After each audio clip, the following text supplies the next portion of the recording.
and we are here to do the season finale of Love After Lockup. Y'all, the moment is finally here. The moment is finally here where we've been all waiting for the 2-hour season finale of Love After Lockup. So let's go ahead and get into this review. Y'all, I said last week on the final review, I was gonna be back in the spot where we started, downstairs with the candles, getting the ambiance together. But y'all, it's Saturday and it's like 2 o'clock in the morning. I was out all day with my family and I was just like, you know what? I'm gonna just knock out this review right quick and it's gonna be where it's gonna be, okay? All right, so let's start with Stan and Lisa. So Stan and Lisa, they're in the kitchen. Stan is getting ready to go get Lisa's car. So his friend is coming over with him and they're gonna ride together to go get Lisa's car. So while they're in the kitchen, you know, Stan is just going over different things with Lisa. I guess he's going over his finances with her, and I felt like she was feeling like, I don't know if entitled is the word, but it's like she was like, you ain't got no more checkbooks? That's all the checkbooks you got? Like I don't know, like you could just feel that she was just after his money. I don't know, like it just, he was like, all right, I'm gonna go get the car. She's like, all right, I'm gonna take a shower. And she's texting on her phone, like not even paying attention to him when he's leaving. I don't know, I don't see how Stan don't see it. Like she's not really like attentive to him. Like I don't get it. I don't remember the sequence or the order of this, so I may say stuff that happened, you know, out of sync, but they showed her looking at his little baseball collection and she starts Googling like the price of the baseball cards, like if you were to sell them, how much could you get for them? And I'm like, well, why is she doing all that? What is she planning to do? Is she trying to sell this? I'm like, what? I think one of them was Babe Ruth and it was like 74,000 or something like that. I'm like, child, she already planning on selling stuff. And then we seen a clip of her showing us her homemade dildos. Oh, no, let me say it right. Homemade straps. That was what she said, straps. Homemade straps. She said she had a couple fans back in jail because, you know, she would do what she do. And I can see Lisa as a top, as they say. She seems more masculine energy, you know what I'm saying? So I could definitely see her doing that than somebody doing it to her. Like I could see, I'm like the little, I could definitely see Lisa doing that to somebody else, baby. I'm like, wow. So then Lisa's brother and her godmother come up, Rick and Debbie. They come over to the house. They're meeting Stan. Rick already don't like Stan from what Lisa has told him. She's told him about them arguing, about Stan throwing her clothes out on the lawn. So Rick already has a bad taste in his mouth for Stan, but he comes over and he's nice, he's cordial. Then Stan takes him into that same room that Lisa was in when she was Googling up prices for his cards. He takes him into that same room, you know, just trying to build up a conversation. You know, he was saying how, I hear you're into baseball and you like the Cardinals. I don't know, well, look what I have. You know, just trying to, you know, break up the, I guess, the, what's the word? I guess it was like an icebreaker for him, you know, to kind of bond with him a little bit, you know, so it wouldn't be so awkward ever. But after they discussed the little baseball cards, Rick was like, all right, well, listen, I gotta talk to you. Okay, because in the living room, Rick was asking how were things going with them, and Stan was like, oh, we're good. You know, I mean, I think we're good. Things are going great. Meanwhile, Rick already knew about all the fights they done had because Lisa done told him. So when they're in the room, you know, Rick is basically being a big brother, basically just saying, you know, my sisters told me what you've done. I don't appreciate it. I'll be goddamn if somebody put their hands on her. And Stan is like, oh, no, I would never put my hands on her except in a loving way. You know, and so Stan is trying to say the right things to her brother. Meanwhile, Rick is talking to the producers outside, and he says he can tell when his sister is being conniving, when she's trying to manipulate and use men. And he said she's told him that she's into Stan, that she likes him, but he said, I don't believe that to be true. He said he can't see it. He knows she is using Stan. He know it. He know it. And then Lisa was outside talking to Debbie, her godmother, and you know, she was saying how she's never used her looks to get her things and to get her way and stuff. And the godmom was like, well, you doing a good job at it. Lisa done told her how much money Stan has spent on her. I think she said, was it $13,000? I think $13,000. She told him all the tickets that he paid off and got her license and got her clothes and all this stuff. And she's like, I added it up. It's $13,000. And I mean, even the godmom, you can tell the godmom is, she know. They know. They know Lisa and they know how she is. Lisa said, if Stan didn't have any money, or the producers asked her, if Stan didn't have any money, would you still be with him? And she was like, she had a long pause. And she was like, I don't know how to answer that. I mean, I've never had to work. That's a no. That's a no. If you would have still been with Stan, if you had no money, you would have been said, oh, of course. Our chemistry is just there. You know good and damn well you wouldn't be with him if he ain't had no money, because she even said she found him. What was the name of the website? What was the name of the website? I forgot, but just the name alone, you could tell, oh, that's what you're here for. That's what you're going. It was like, setting up or hooking up, something. Dang, it's like on the top. It's on the top.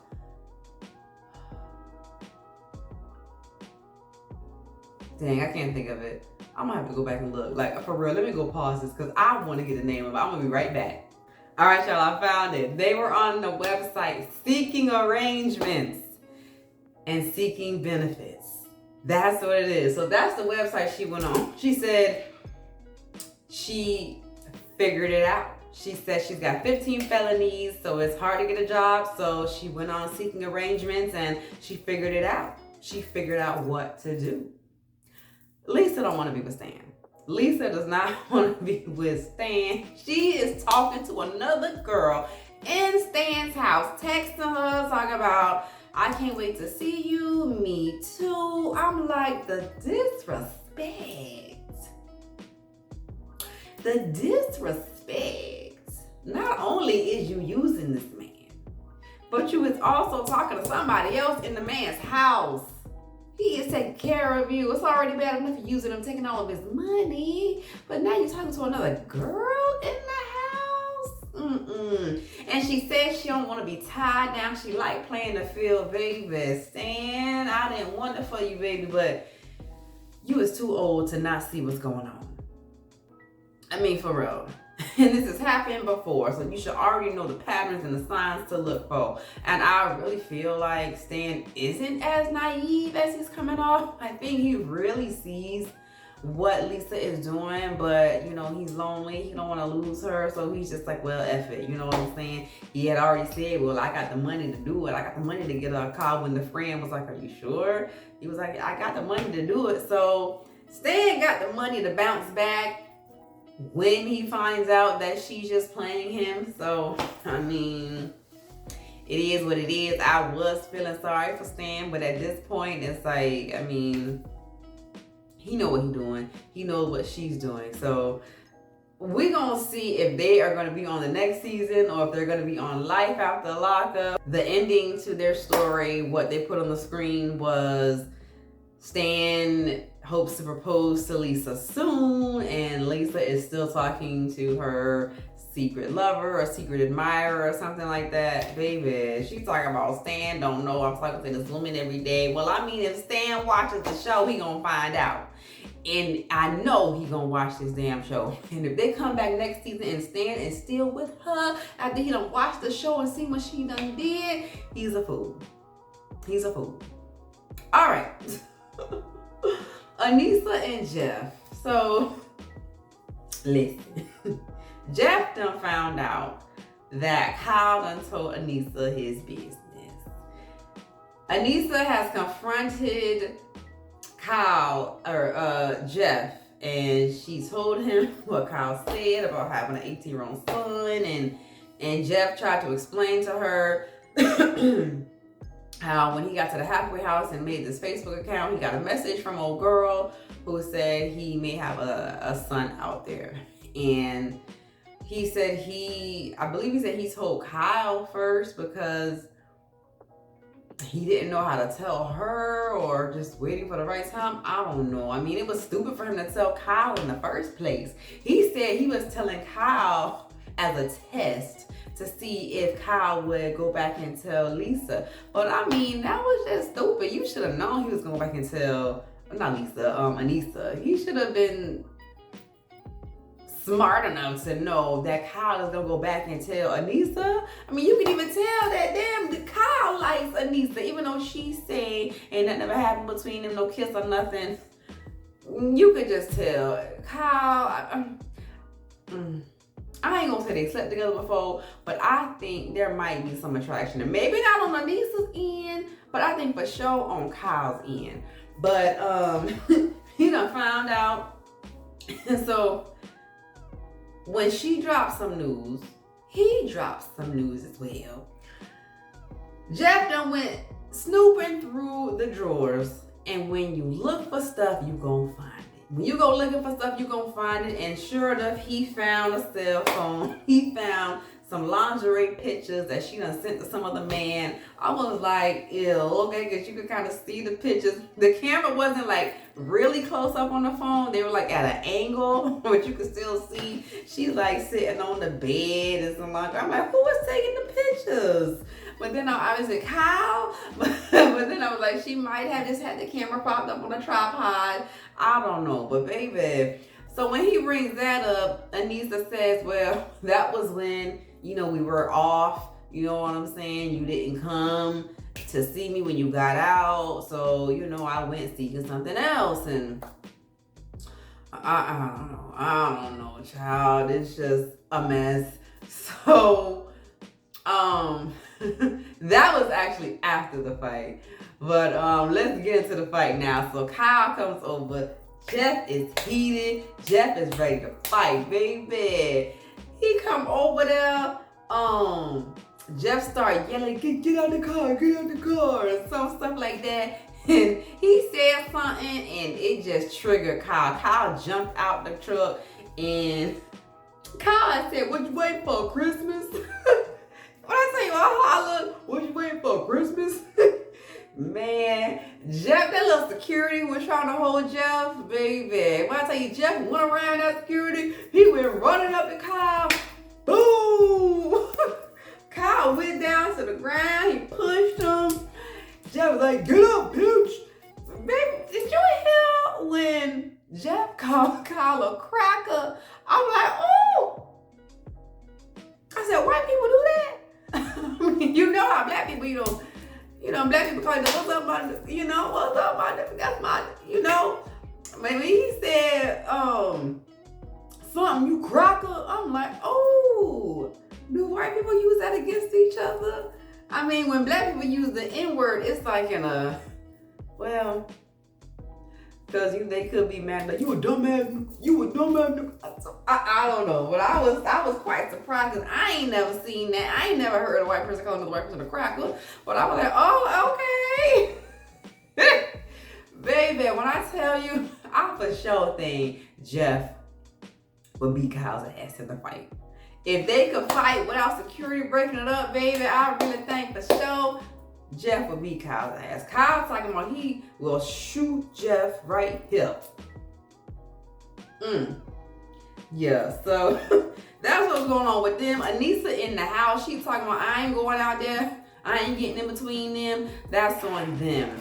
Anissa is, she's now having doubts. She feels like she can't trust him since he went through her drawers. She is also feeling like since he omitted the information about having a child, she feels like, what else could he be holding back from me? What else is he lying about? You know, so she's having doubts. But in the follow-up, you know, what we get at the end of the episode, Jeff is back in prison. He done violated his parole. And then it said Anissa is, she's waiting to marry Jeff or something like that. They showed her zipping up a wedding dress. So she still wants to marry this man. I don't know. I don't know. I don't know what's going to happen between them. I don't really see it for them. I mean, they're not really interested to me. Like, I don't think they've really been interested this whole season. But this fight between Kyle and Jeff kind of spiced it up a little bit. But I really don't, you know, have any interest for them. But that's what happened with them. All right, let's see. Let's go to Brittany and Ray. So Brittany has called over her father to come over to the house and meet Ray because he gave her this ultimatum last week. If you really, you know, are into me and you're not hiding me, then you need to introduce me to your family. So she already knew off top that her mama wasn't gonna come, so she called her daddy. I figured her daddy would be more open to it than her mom. So her dad comes over there, her sister is with her dad as well, and she meets them outside and she tells them, hey, thank you for coming. By the way, Ray is out of the halfway house and he's inside, ready to go. So they're surprised, they're caught off guard, they're like, what? Jaws down to the ground, but they agree to come inside and meet him. She done dressed him up like, no, I don't think you should wear that, you should wear this, you look so nice, da, da, da, da. So they're talking. Of course, it can be a little intimidating when the boyfriend is meeting the father. But the father really just let him know what it is, you know, and I think he did it in a respectful way. You know, he's just looking out for his daughter. He wants to see what Ray is all about. What does he have going in the future? He has already said Ray ain't bringing nothing to the table, but he's willing to give him a chance. So I can respect his father for that. You know, he knows Ray is just getting out of prison and, you know, he really doesn't have a leg to stand on, but he's willing to give him a try, willing to give him a shot to see what he can do. Ray has said he's gonna get him a job, he's gonna do this, he's gonna do that. He's a man of his word. His family has already told him, don't be wasting this woman's time if you're not for real. You know, so I've always liked Ray. I've never had a problem with Ray and Brittany's relationship. Hopefully, you know, Ray lives up to his word and things work out with them. What else happened with them? Oh, they had their little date. They went on a little date. Ray no longer has the ankle monitor on. He is driving. He's driving the car. I was like, oh, look at him. He's driving the car. So they're on this little date. The little tiny ass umbrella she had, I mean, I guess it's just been her, so that umbrella was just enough for her. But I'm like, oh, Ray getting wet, you know what I'm saying? That little umbrella was just covering her. I got one of those big umbrellas. I got it from Walmart. It's enough to cover 2 people. I'm like, girl. I'm tired of that wig. I'm gonna need her to retire that wig. I wasn't feeling it. I'm like, So they're at dinner or lunch and they're talking about the wedding.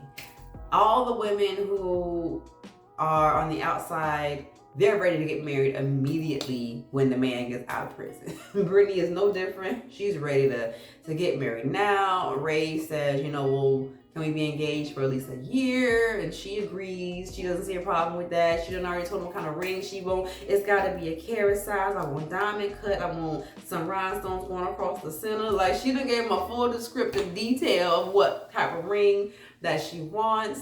Ray, you can tell, I mean, he's even said that, you know, he doesn't want to rush. He wants to make sure, you know, he's got everything together. And then here comes Brittany talking about, keep that same energy. Keep that same energy you had when you was in prison, because you was telling me you want to marry me and all this. And I'm pretty sure Ray probably told her that he does want to marry her. And he might have even said, I want to marry you when I get out of prison. But I think these women take it too literally when a man says, I want to marry you when I get out of prison. He don't mean like the next day when he gets out of prison, because if these women could do it, they wouldn't marry the men the next day. But you know, he's saying, when I get out of prison, we're going to get married. That means let me get my life together, let me get a job, you know what I'm saying? And then we'll get married.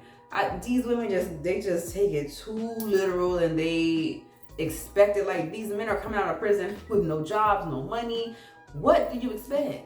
Like, how are you gonna have a wedding when they have nothing? I don't get it.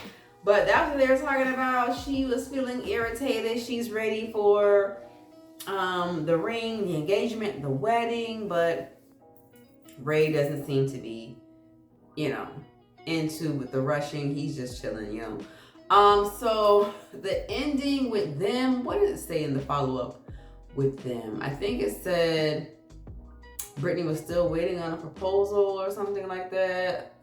Ray is not back in prison. So that's good. Ray is not back in prison. He ain't violated no type of parole, so he's good right there. I really want to remember what it said about them. But I don't think it was bad though. He's not back in prison. I hope it works out for them, because I've always saw it for Ray and Brittany. Even when the father and the sister were over there, they kind of had a touching moment and Brittany started to cry, you know. But even though they were open to Ray, they were still like, you know, well, she's, you know, been in this situation before. And of course the man was, you know, telling us everything we wanted to hear, and then he flipped on us, you know what I'm saying? So of course they're gonna have their eye open, but it was nice that they were willing to give Ray a chance, and I hope it works out for them. I've always saw for them since, you know, since the first episode, so I hope it works out for Brittany and Ray. All right, Deontay and Nicole, baby. So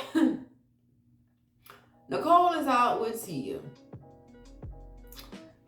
They're in the hotel. It's the night after, or no, it's the next day.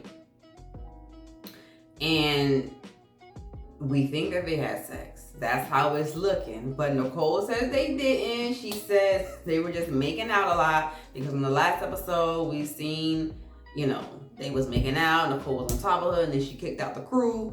So she said they were making out. There was a lot of kissing involved, but she said she drank too much and she was feeling sick. So nothing else happened between them. She's on her way to meet Deontay. Tia knows about Deontay. Tia is the one taking her to meet Deontay. Tia don't want her to stay there at all. She's like, just tell this man you don't feel good and go. I'm gonna be right here. Tia is ready to go. She want her woman. Nicole is nervous. She don't know what to say to Deontay. She don't know how she's gonna explain the other ex. I don't forgot his name, but Zach. She don't know what she gonna say about Zach, and now she's got Tia over here. She thinks that Deontay doesn't know about Tia, but he does. So she's over there waiting for him. Deontay making her wait an hour before he got there. Good, that's what you get. Deontay comes, he's telling us that he knows about Tia. He knows about Tia from when she would call her and talk to her, text her, but now he's actually seen Tia and what she looks like because Nicole was posting on social media, probably from the night before when she was drunk, not realizing what she was doing, and she's posting videos, pictures of Tia, and so that's how he found out. He found out she was with Tia. So he gets there and, he's trying to be assertive and put his foot down, and I think he was like, before you say anything, I want to say this or something like that. He's like, you played me, you lied to my mama, and, just getting it all out. And he's like, I seen you on social media. First it was Zach, now it's Tia. You done been with both of your exes and not me. And it's like, I feel like he was still gonna give her another chance. That's so crazy to me. He was giving her an ultimatum, like, you need to choose. I'm like, excuse me, y'all. I'm like, are you serious? She just slept with her ex Zach and Tia, and you finna give her another chance? Baby, Nicole is confused. She don't know what to do. She was saying she needed to get closure. She needed to get it out of her system before she bees with him. But she's feeling Tia. I think she's done with Zach because she ain't really been talking about Zach that much. So I think she's really feeling Tia. So she's kind of torn between Tia and Deontay. Baby, then all of a sudden, out the blue, here comes Tia. I was like, oh my goodness, what is this girl doing here? Why is her ass not in the car? She come over there. I'm like, what is she finna say? So she come over there trying to introduce herself, and Deontay say he know her, he know what she about, and Tia just should have kept her ass where it was. That wasn't her business. She had no business coming over there. But she came, she said what she had to say, and then she was like, I'm gonna be at the bar. Then she leaves. You should have just took your ass straight to the bar in the first place and let them talk. So that's when, he's giving her an ultimatum. She said she don't think that she's ready to pick. She don't feel good, so she can't really think straight. But yeah. The end result for them was they're not together, but Deontay is still hopeful. I think that's what it was. He's still hopeful. I'm like, oh my gosh, are you serious? He even had this burning ceremony with Derek. I was like, oh my goodness. Then when he pulled out the package, I was like, I know good and damn well. I said, I know good and damn well this is not what I think it is. He done brought Nicole Jr. He gonna burn it up and then throw it in the lake, the river. I was like, oh wow.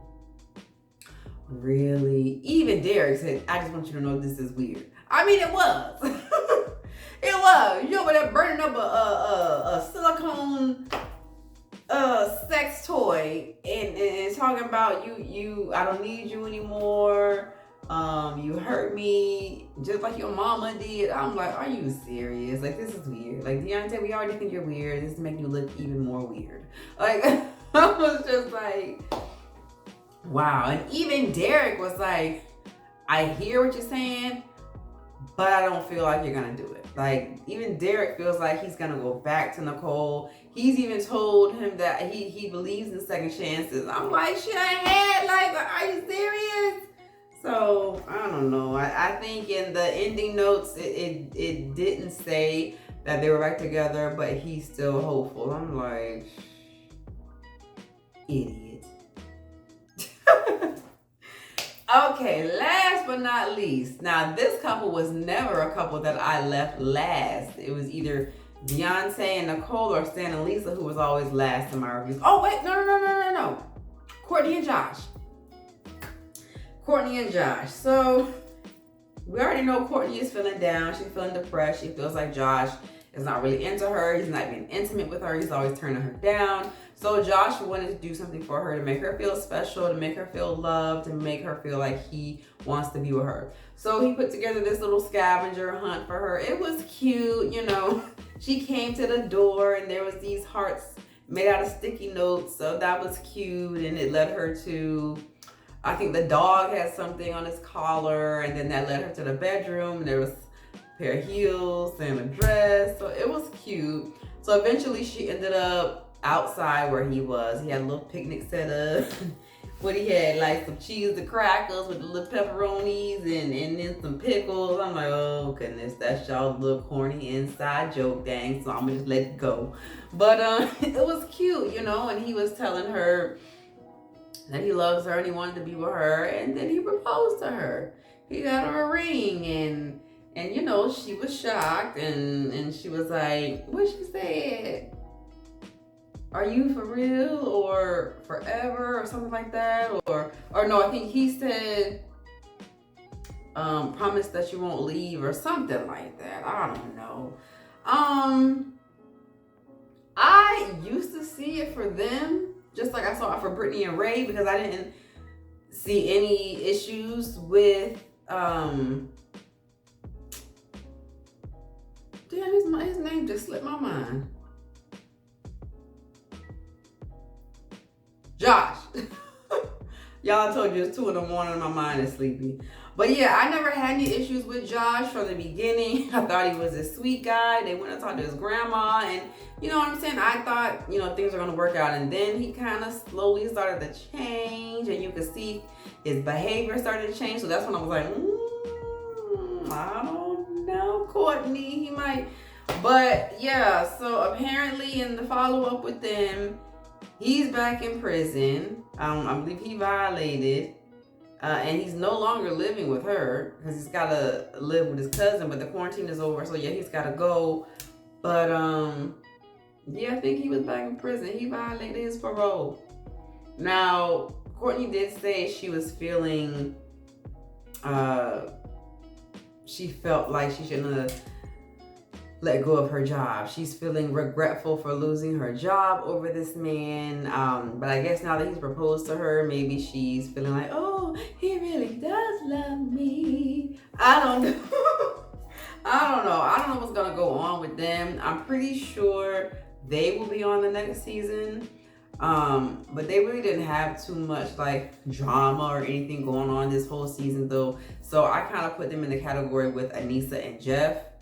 They can go or stay. It really wouldn't matter to me. Like if they left, I wouldn't be like, oh no, don't leave, because they just weren't really that entertaining. But yeah, that's what happened with them. All right, so the last couple, Doug and Rachel. Oof, child. So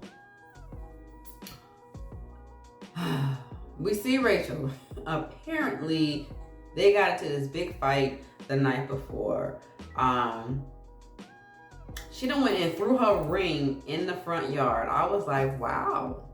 Now I know a lot of people, they'll like flush their rings down the toilet, but she threw hers into the front yard. Apparently, he has been cheating on her. He went to a friend's house, and then some woman sent her a message on Facebook saying, your man is here with another woman. He's no good. He's a dog. You should leave him alone. And obviously she's pissed. You know, they're married and her husband is with somebody else. Then she started thinking about what his sister said. When his sister said, he's a dog, he gonna use you, he gonna cheat on you. And that's exactly what she did, or he did. And she's feeling like, oh, I should have listened to his sister, this, that, and the third. She said that he was so mad when they argued, he punched out a cabinet and then said, I would rather punch the cabinet than your face. And I'm like, well, thank you for not punching her face, but you shouldn't have even punched the cabinet. Like, are you crazy? Like, I don't know. So apparently they got into this big fight and he packed up all his stuff. There's nothing left. I think he left one thing, like a shirt or something.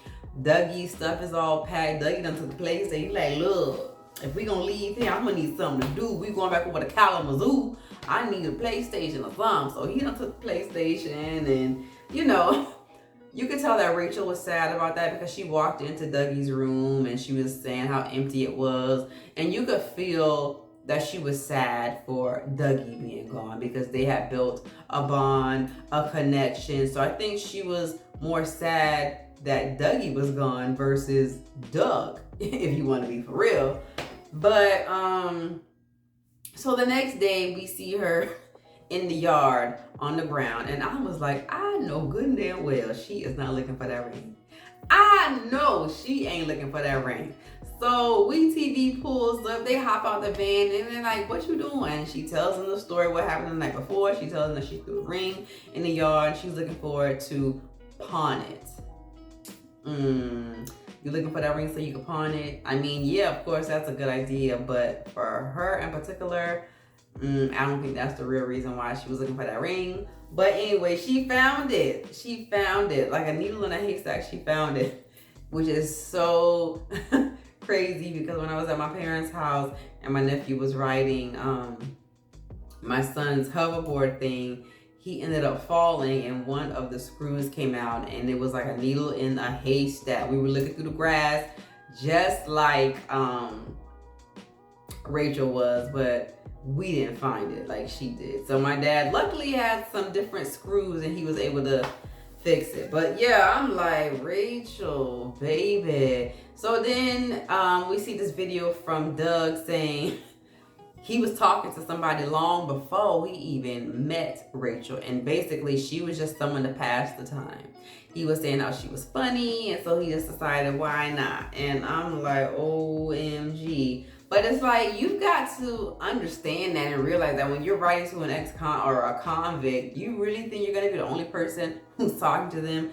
Their pictures are online, and there are women who look just specifically at a picture, and if they feel like this man is sexy, she's gonna write him. And I know good and damn well he wasn't just gonna stick with Rachel. You know what I'm saying? If you're in prison, you have to have money to get food and goods, and so that's the hustle. They talk to multiple women, get money from all of them. So I don't know, but he says he was talking to somebody long before Rachel, and that's the person that he really wanted to be with. There's a connection there. He said he thought he could marry Rachel and be the married man, be the good father, but that just didn't happen. He wishes her the best. And I mean, of course, she's sad right now because, you know, he left her, but she'll get over it. She'll move on eventually, and then she'll realize he did you a favor, okay? Because him and Rachel together, like, I just never seen it for them. And on the last week, I even said, who the hell is he laughing and kikiing about in the car? He just proposed to her again, and then he gonna be in the car on his phone, and she's like, what you doing? And he's like, nothing, nosy bastard. I'm like, who's a nosy bastard? And he over there giggling while he texts. And I knew his ass was talking to somebody, and it was the girl who he was with before Rachel. So I feel, you know, a little bad for Rachel. But in the end, she got Dougie back. Okay, they let us know at the end she got Dougie back. He's living with her. When she was talking to her mom, she was telling her mom that she's gonna try to like get legal custody of him if their family allows it, which I'm pretty sure they will. That's where Dougie wants to be. So I'm pretty sure he's with her like legally, permanently now. But yeah, that was it for them. He's back in jail. He violated his probation. I was hoping they were gonna show the other girl with him. When they showed him and he was talking about how he was talking to somebody else and he thought he could make it work, I thought we were gonna see that girl with him, but we didn't. But he violated parole and he's back in prison, and Rachel has Dougie. So that's what happened with them. I don't see it for any couple except for Brittany and Ray. I hope it works out for them. I'm so anxious to see the next season and to really see how things have been going on, because this season, this is just the first, you know what I'm saying? They're just getting out of prison. When we see the next season, a whole bunch of time will have passed, and that's when we really get to see who is real and who is not. You know what I'm saying? So that was the Love After Lockup review. Now it's time to do our final prison bae. And now, the prison bae, I'm going to take all of your money until the day I get out of jail and after, because you're that foolish and gullible. Award goes to... All right, you guys, so I'm gonna have to give the crown of prison bae to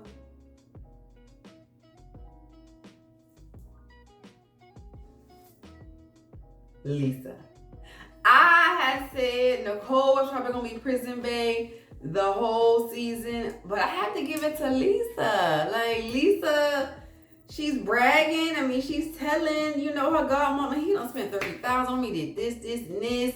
Like, she knows what she can get out of Stan. She knows how much Stan likes her and is into her, and she knows what to do to keep him interested even when she's not into him. You know what I'm saying? This man done bought her a car. He done paid off $3,200 worth of tickets. He bought her wardrobe. She's living in his house. Like, she knows what to do, what to say, and it's just a shame that Stan lets her do it. But yeah, she is absolutely Queen Prison Bae for Love After Lockup. All right, you guys, if you enjoyed this video, please hit that thumbs up button. If you'd like to leave me a comment, please feel free to do so down below. Let me know who y'all think Prison Bae is for this whole entire season. And if you're not a fly girl yet, what are you waiting for? Subscribe to the channel. You guys can also follow me on Instagram at Madame_ButHerFly. All right, you guys, until the next time, please remember, stay focused, stay laughing, stay yourself, stay fly.